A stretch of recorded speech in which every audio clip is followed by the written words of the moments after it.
Hi folks, Dr. Ed Beyer. Today we're going to talk about Hashimoto's and a certain type of an anemia, which is called pernicious anemia. That just sounds nasty, doesn't it? Pernicious. So this is a B12 anemia. In our body we have these cells called red blood cells, and red blood cells have a really important job, and that's to carry oxygen throughout our body. All right, now we can't live very long without oxygen. So we red blood cells die every 90 days. Billions of them die, and billions are being made by certain areas in our bone marrow. And so they need B12 to be made. So here's what happens. In Hashimoto's, we know that the immune system is attacking a tissue or an enzyme in our thyroid gland called TPO, thyroid peroxidase, and it's attacking it by forming antibodies to it.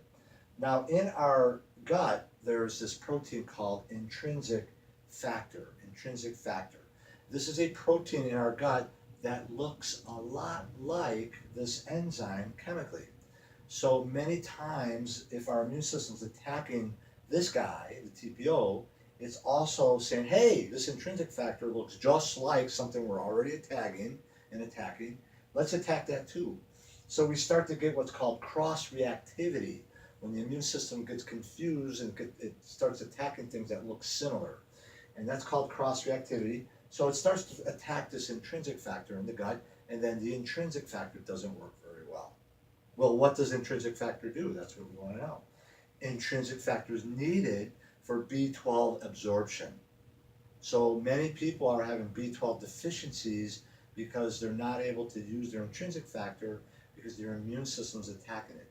So pernicious anemia is an autoimmune anemia.